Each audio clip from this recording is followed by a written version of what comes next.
बिस्मिल्लाहिर्रहमानिर्रहीम। आज हम आपके सामने पेश करने जा रहे हैं हज़रत इब्राहीम अलैहिस्सलाम की शादियों का वाक़या। अल्लाह के नबी हज़रत इब्राहीम अलैहिस्सलाम ने कितनी शादियाँ की और उनकी शादियों की वजह क्या रही। और एक बादशाह की बेटी यानी कि एक शहजादी ने आप अलैहिस्सलाम की पेशानी पर ऐसा कौन सा नूर देखा जो वो आपकी आशिक हो गई, और उसके बाद किस तरह आपको मिस्र के बादशाह से आधी सल्तनत मिली। ये सब मालूमात आपको हासिल होगी इस वीडियो में। तो मेरी आपसे गुजारिश है कि इस वीडियो को आखिर तक जरूर देखें। लगातार 40 दिन तक आतिशकदाए नमरूद में रहने के बाद हजरत इब्राहीम अलैहिस्सलाम जब इस आतिशकदे से बाहर आए तो आप हजरत इब्राहीम अलैहिस्सलाम मुल्क शाम की तरफ चल दिए। वहां जाकर एक शहर जो खजाइनुल वज़ह कहलाता था, आप हजरत इब्राहीम अलैहिस्सलाम ने वहीं पर क़याम किया। इस शहर में पहुंचने के बाद आप अलैहिस्सलाम क्या देखते हैं कि हजारों आदमी नफीस लिबास पहनकर एक अजीमो शान मैदान की तरफ जा रहे हैं। हजरत इब्राहीम अलैहिस्सलाम ने ये सब देखकर लोगों से दरियाफ्त किया, तुम कहाँ जा रहे हो? तो उन्होंने कहा, यहाँ पर एक बादशाह की शहजादी है और वो साहिब ज़मान है, और ख्याल ऐसा किया जाता है कि उसके जैसा हुस्न सारे आलम में है ही नहीं। हर मुल्क के बादशाह और शहजादे उसकी खास तैयारी करते हैं, लेकिन वो शहजादी किसी को भी कबूल नहीं करती। कहती है कि मैं अपनी पसंद की शादी करूंगी। आज तकरीबन 7 दिन हो गए हैं, लोग बराबर वहां पर जाते हैं। उसका तरीके अमल ये है कि जब सब वहां जमा हो जाते हैं तो शहजादी खुद निकल कर बाहर देखती है, लेकिन पसंद किसी को भी नहीं करती। ये बात जब अल्लाह के नबी हजरत इब्राहीम अलैहिस्सलाम ने सुनी तो आप अलैहिस्सलाम उन्हीं लोगों के साथ हो लिए और उसी मैदान के गोशे में जा बैठे। जब दोपहर हो गई और तमाम लोग हाजिर हो गए तो वो शहजादी अपने साथ 70 ख्वाहिशें लेकर और ताज़ेदारी सर पर रखकर और नकाब चेहरे पर डालकर मैदान में जाकर एक सिरे से सबको देखने लगी। जब वो शहजादी हजरत इब्राहीम अलैहिस्सलाम के पास पहुंची तो एक नूर आप अलैहिस्सलाम की पेशानी पर चमकता है। वो शहजादी उस नूर को देखकर आप अलैहिस्सलाम के हुस्न जमाल पर शैदा हो गई, आपकी आशिक हो गई और तहरीन जसीरी को हजरत इब्राहीम अलैहिस्सलाम की गोद में डाल दिया जो अब तक शहजादे के हाथ में था, और उसके बाद वो खुद तख्त पर जा बैठी।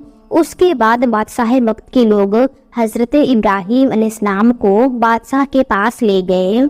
दर हकीकत वो नूर जिस पर शहजादी आशिक हुई वो दर हकीकत नूर मोहम्मदी सल्लल्लाहु ताला अलैहि वसल्लम ही था, जो अल्लाह के नबी हजरत इब्राहीम अलैहिस्सलाम की पेशानी पर जाहिर हुआ था। बादशाह ने उन्हें देखकर अपनी बेटी की तरफ निगाह की और कहा कि ऐ बेटी, नेक शौहर तूने पाया, मगर ये मर्द तो गरीब है, इसमें कुछ फायदा नहीं। उसके बाद सब उमरा ने मिलकर हजरत इब्राहीम अलैहिस्सलाम से उस शहजादी की शादी कर दी और तमाम रसूमात बादशाह ने अदा की। उसके बाद सारे शहर में खुशी हुई। ये भी बाज रवायतों से मालूम होता है कि सायरा खातून और हव्वा अलैहिस्सलाम के ना कोई हुस्न जमाल में हुआ और ना ही होगा। शादी के चंद माह बाद हजरत इब्राहीम अलैहिस्सलाम ने मिस्र की तरफ जाने का कसद किया तो आपकी बीवी सायरा खातून ने कहा कि मैं भी आपके साथ चलूंगी, बगैर आपके हमारी जिंदगी महाल है, लिहाजा मुझको भी अपने हमरा ले चलिए। तो हजरत इब्राहीम अलैहिस्सलाम ने फरमाया कि तुम्हारा बाप तुम्हें नहीं छोड़ेगा। तो सायरा खातून बोली, मेरे बाप की कदर तुम्हारे वजूद के सामने कुछ भी नहीं है, अगर वो छोड़ेगा नहीं तो मैं बेहुकुम उसके तुम्हारे साथ चलूंगी, क्योंकि तुम्हारे बगैर मेरी जिंदगी महाल और वबाल है। फिर सायरा खातून ने अपने बाप से रुखसत मांगी, लेकिन उनके वालिद ने उन्हें इजाजत दे दी। तब हजरत इब्राहीम अलैहिस्सलाम शायरा खातून को लेकर शहर से निकल गए और अल्लाह का हुक्म भी यही था। रास्ते में कुछ लोगों ने कहा, ऐ इब्राहिम, मिस्र का बादशाह बहुत जालिम है और वो औरतों की ख्वाहिश बहुत रखता है और बेकसूर हसीनों का बहुत बड़ा शाइक है और बहुत जल्द उसकी तरफ माइल हो जाता है और उसके रास्ते पर 10-10 आदमी मुतय्यन रहते हैं। जो भी कोई मालो असबाब मिस्र लेकर जाता है तो उसको पकड़कर उसका माल महसूल में ले लेता है, और अगर कोई सौदागर औरत को साथ ले जाता है तो वो उस औरत को भी छीन लेता है। अब यहाँ से हजरत इब्राहिम अलैहिस्सलाम की दूसरी शादी की इब्तदा हो रही है। उस बादशाह की बात सुनकर हजरत इब्राहिम अलैहिस्सलाम अंदेशा करने लगे, क्योंकि हजरत इब्राहिम अलैहिस्सलाम नामोस में बुजुर्ग थे और सायरा खातून के बराबर हसीना सारे जहां में कोई औरत ना थी, और इस राह के सिवाय जाने के वास्ते कोई दूसरी राह भी ना थी। हजरत इब्राहिम अलैहिस्सलाम ने एक संदूक बनाकर सायरा खातून को इसमें छिपाकर उफन लगा दिया और इस संदूक को ऊंट पर कसवा दिया। जब शहर में जा पहुंचे तो महसूल वाले आकर संदूक खोलने लगे ताकि उसके अंदर जो चीज है उसके मुताबिक इसका महसूल ले। इस पर अल्लाह के नबी हजरत इब्राहिम अलैहिस्सलाम ने फरमाया, संदूक मत खोलो, इसका महसूल जो भी होगा मैं तुम्हें दूंगा। अगर तुम ये चाहो तो संदूक के वजन के बराबर सोना चांदी भी ले सकते हो, तो भी वो तुमको दे दी जाएगी।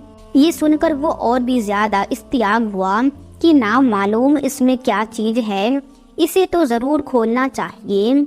चुनांचे उन्होंने इस संदूक को खोला तो वो देखते हैं कि एक औरत साहिब जमाल हुस्न उसमें बैठी हुई है, जिसका शामी अगर तलाश भी किया जाए तो मिलना नामुमकिन है। जब महसूल वाले हजरत इब्राहिम अलैहिस्सलाम और सायरा खातून को बादशाह के नजदीक लेके गए तो बादशाह ने पूछा कि ये औरत तुम्हारी है? तो हजरत इब्राहिम अलैहिस्सलाम ने बादशाह को जवाब दिया, जो कि इस्लामी जवाब था। आप हजरत इब्राहिम अलैहिस्सलाम ने फरमाया, ये मेरी बहन है। बीवी को बहन कहना शादी का शरीयत में दुरुस्त था। ये जवाब सुनकर उस मलून ने कहा, तुम मुझे अपनी बहन को दे दो। तब अल्लाह के नबी हजरत इब्राहिम अलैहिस्सलाम ने फरमाया कि वो अपनी जात की मालिक है। तो सायरा खातून ने कहा, पनाह मांगती हूँ मैं अल्लाह से। वो मलून ये सुनकर हंसा और हुक्म दिया कि इनको हमाल में ले जाओ, नहला धुला कर लिबास फाकरा पहनाकर खुशबू से मुअत्तर करके मेरे पास लाओ। उस मलून के हुक्म पर ऐसा ही किया गया। उसके बाद अल्लाह तबारक व तआला ने हजरत जिब्राइल अलैहिस्सलाम को भेजा कि पर्दा हजरत इब्राहिम अलैहिस्सलाम की आंखों से उठा दे, ताकि हजरत इब्राहिम अलैहिस्सलाम वो तमाम गुफ्तगू जो वो मलून हजरत सायरा के साथ करे वो सुन सके और उनके तमाम हालात आंखों से देख सके। जब जमाले मुबारक सायरा खातून को इस बादशाह मलून ने देखा तो फौरन उसने दस्तराजी का कसद किया। उसी वक्त उसका हाथ शल और खुश्क हो गया। फिर उसने चाहा कि वो बेअदबी करे, तब वो अल्लाह के हुक्म से अपनी जानों तक जमीन में धंस गया। जब उसका कोई बस न चल सका तो वो कहने लगा कि ये औरत तो जादूगर है। तो हजरत सायरा खातून ने इस मलून से कहा, ऐ बदबख्त, मैं जादूगर नहीं हूँ, बल्कि मेरा खाविंद खुदा बंदे कुद्दूस है, जो सबकी निगहबानी करने वाला है और अल्लाह की बारगाह में दुआ करता है ताकि तू मुझे बेइज्जत ना कर सके। ये सुनकर उस बादशाह ने तौबा की और उसी वक्त उसका हाथ फिर दुरुस्त हो गया और जमीन ने भी उसको छोड़ दिया। फिर उस बादशाह ने जब दूसरी मर्तबा सायरा खातून की तरफ निगाहे बस से देखा तो वो बादशाह उसी वक्त अंधा हो गया। तो फिर इस मलून ने कहा, ऐ बीबी मासूम, मेरे इस हाल पर दुआ करो और मैं अब इस काम से हमेशा के लिए तौबा करता हूँ। जब सायरा खातून ने दुआ की तो अल्लाह तबारक व तआला के हुक्म से उसकी आंखें अच्छी हो गईं। फिर जब हालात ठीक हो गए तो बलवाए शैतानी से अहद शिकनी करना चाहिए कि हजरत सायरा खातून पर दस्तराज हो। तो उस वक्त तमाम बदन उसका खुश्क हो गया और शल हो गया اور پھر آنکھیں جاتی رہی تو وہ پھر کہنے لگا اے بی بی پاک دامن میرے واسطے اپنے خدا سے دعا کیجئے۔ تو حضرت سائرہ خاتون بولی کہ اے بدبخت، یہ دعا میری نہیں بلکہ میرے شوہر جو میرے ساتھ ہے، یہ ان کی دعا ہے جو اللہ کے دوست ہے، اگر وہ چاہے تو تجھے معاف کرے یا نہ کرے۔ تب اس بدبخت بادشاہ نے کہا کہ حضرت ابراہیم علیہ السلام کو یہاں لے کر آؤ۔ اس کے بلوانے پر جب اللہ کے نبی حضرت ابراہیم علیہ السلام وہاں پر تشریف لے گئے تو اس ملعون نے کہا اے ابراہیم مجھے معاف کر دیجئے، میں نے آپ پر بڑا ظلم کیا اور اب میں توبہ کرتا ہوں۔ تو حضرت ابراہیم علیہ السلام نے اس بادشاہ سے کہا یہ میرے حکم سے نہیں، یہ سب خدائے بندے تعالیٰ کے حکم سے ہوتا ہے جو تمام جہان کا رب ہے اور مالک ہے۔ دیکھو اب خدائے بندے تعالیٰ کی مرضی کیا ہے، اسی کے مطابق کرنا ہوگا۔ اسی وقت حضرت جبرائیل علیہ السلام نے آ کر فرمایا کہ اے ابراہیم، خدائے بندے تعالیٰ نے تمہیں سلام کہا اور فرمایا کہ جب تک یہ بادشاہ تمام ملک اور خزانہ تم کو نہ دے دے تم ہرگز اس سے راضی نہ ہونا۔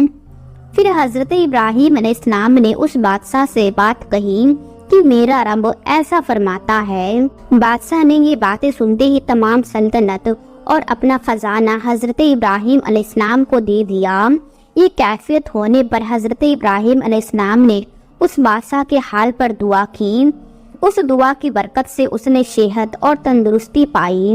مروی یہ ہے کہ حضرت ابراہیم علیہ السلام نے اس مملکت کے 2 حصے کر کے جو جانب کنعان تھا وہ آپ ابراہیم علیہ السلام نے خود رکھ لیا اور باقی جو بچا اس بادشاہ کو ہی واپس کر دیا۔ بادشاہ نے نیک صاحبزادی خوبصورت صاحب زمان لا کر حضرت سائرہ خاتون سے کہا اے نیک بخت بیوی، میں نے تم سے بے حرمتی کی کوشش کی اور میں نے تم کو دیکھ کر اندیشائے بد کیا، تمہارے معاف کرنے کے شکرانے میں یہ بی بی حاضرہ میں تم کو ہی دیتا ہوں اور جو گناہ مجھ سے ہوئے معاف فرمائیے۔ حضرت ابراہیم علیہ السلام حضرت سائرہ خاتون اور بی بی حاضرہ کے ساتھ کنعان کو چلے۔ راستے میں حضرت سائرہ خاتون اپنا حال جو بادشاہ کے یہاں گزرا تھا وہ بیان کرنے لگی تو حضرت ابراہیم علیہ السلام نے کہا اے سائرہ خاتون، تم خاطر ضمانت ہو، اب کچھ اندیشہ مت کرو۔ اللہ نے اپنے فضل و کرم سے میری آنکھوں کے سامنے سے پردائے غیب اٹھا دیا۔ جو باتیں تجھ پر گزرتی تھی اللہ کے کرم سے مجھ پر سب ظاہر ہو جاتی تھی، اور جو تم کرتی ہو اور سنتی تھی وہ میں دیکھتا اور برابر سنتا تھا۔ بعد اس کے حضرت سائرہ نے بی بی حاضرہ کو حضرت ابراہیم علیہ السلام کی خدمت میں دے دیا۔ مصر سے گزرے ہوئے 10 سال کا عرصہ گزر چکا، لیکن حضرت سارہ اولاد کی نعمت سے ابھی تک محروم رہی، حالانکہ اللہ نے حضرت ابراہیم علیہ السلام سے اولاد دینے کا وعدہ کیا تھا۔ سائرہ خاتون نے حضرت ابراہیم علیہ السلام سے کہا مجھے تو اولاد کی طرف سے نا امیدی ہو چکی ہے، آپ حاضرہ سے عقد کر لیجئے کہ اللہ نے اولاد دینے کا وعدہ فرمایا ہے تو شاید اسی سے کوئی اولاد ہو۔ حضرت ابراہیم علیہ السلام نے حضرت سائرہ خاتون کی خواہش کے مطابق حضرت بی بی حاضرہ سے عقد کر لیا۔ اللہ کی شان سے 1 سال بعد ہی ان کے بطن سے حضرت اسماعیل علیہ السلام پیدا ہوئے۔ کتاب ازواج الانبیاء۔ حضرت سائرہ خاتون کی وفات کی تھوڑی موری مدت بعد حضرت ابراہیم علیہ السلام ایک اور عورت کو اپنے نکاح میں لے آئے جن کا نام قطورہ یا قطورہ تھا، جن کے بطن سے 6 بیٹے پیدا ہوئے۔ اس کے بعد حضرت ابراہیم علیہ السلام نے ایک اور عورت سے نکاح کیا جن کا نام حضورہ تھا، اور اس کے بطن سے حضرت ابراہیم علیہ السلام کے 7 بیٹے پیدا ہوئے۔ تو پیارے دوستو، یہ تھا حضرت ابراہیم علیہ السلام کی شادیوں کا واقعہ۔ آخر میں اللہ تبارک و تعالیٰ سے یہی دعا ہے کہ اللہ تعالیٰ رسول خدا صلی اللہ تعالیٰ علیہ وسلم کے صدقے میں ہمیں تمام اولیاء اکرام سے محبت کرنے کی اور ان کا ادب و تعظیم کرنے کی توفیق عطا فرمائے، اور ہمیں ہر برے کام، ہر برے اعمال سے ہمیشہ بچائے رکھے، اور صراط المستقیم کی راہ پر چلنے کی توفیق عطا فرمائے۔ آمین ثم آمین۔